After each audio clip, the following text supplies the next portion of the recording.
বাঙালিরা হচ্ছে মাছে ভাতে বাঙালি, একথা আমরা সকলেই জানি।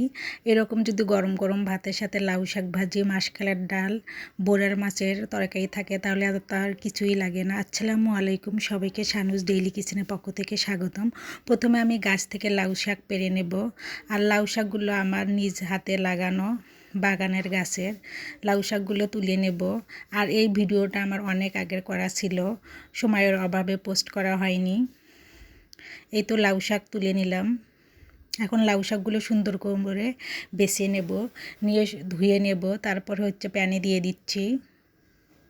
তারপর একটু লবণ দিয়ে লাউ শাকটাকে ঢেকে আমি ভাপিয়ে নেব। ফিরে আসলাম 5 থেকে 7 মিনিট পর। এখন একটু উল্টে পাল্টে দেব, দিয়ে আরও 2 থেকে 3 মিনিট আমি এটাকে ভাপিয়ে নেব। এখন আমি শাকটা স্ট্রেনারে ছেঁকে নেব।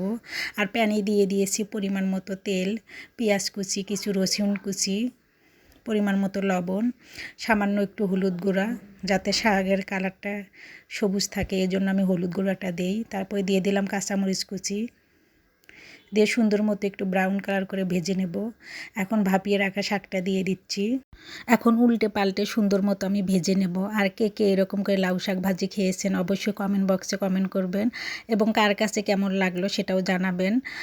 এই লাউ শাক ভাজিটা খেতে অসম্ভব মজা হয়। এই তো লাউ শাক ভাজির ফাইনাল লুক, খেতে অসম্ভব মজা ছিল। আর অন্যদিকে আমি মাছটা রান্না করে নেব। মাছটা পরিষ্কার করে ধুয়ে নিয়েছি। তারপর একটা মিডিয়াম সাইজের আলু কুচি করে কেটে নিয়েছি, পেঁয়াজ ও কাঁচামরিচ কুচি দিয়েছি, পরিমাণ মতো হলুদ গুঁড়া, পরিমাণ মতো জিরা ধনিয়া গুঁড়া, পরিমাণ মতো লবণ দিয়ে এখন আমি সবগুলো সুন্দর মতো মেখে নেব। যতক্ষণ না সফট হয় ততক্ষণ পর্যন্ত মেখে নেব। এখন পরিমাণ মতো সাদা তেল দিয়ে দিচ্ছি, দিয়ে সুন্দর মতো সব কিছু মেখে নেব। যত ভালোভাবে মেখে নেব মাছটা খেতে ততই মজা হবে, তবে একটু আলতো হাতে করতে হবে কারণ মাছটা অনেক নরম হয়। এই তো আমার সুন্দর মতো মাখানো শেষ। দেখেন কালারটা কতটা সুন্দর হয়েছে। এখন হাফ কাপের মতো পানি দিয়ে দেব, দিয়ে মাছটাকে আমি 10 মিনিটের মতো ঢেকে রান্না করব।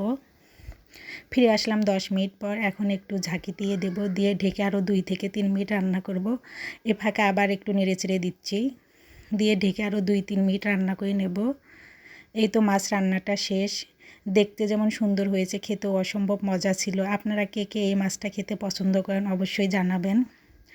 আমার বাসার সকলেই খুব পছন্দ করে, আর এই মাছটা আমারও ভীষণ রকম পছন্দ। এই মাছটা খেতে অসম্ভব মজা হয়। এখন সব কিছুর ফাইনাল লুক দেখিয়ে দিচ্ছি। সবাইকে আমার ভিডিও দেখার জন্য ধন্যবাদ। সবাই আমার পেজটাকে লাইক, কমেন্ট, শেয়ার ও ফলো দিয়ে রাখবেন। আমার ইউটিউব চ্যানেলটাকে সাবস্ক্রাইব করে রাখবেন। সবাই ভালো থাকবেন, সুস্থ থাকবেন। আল্লাহ হাফেজ।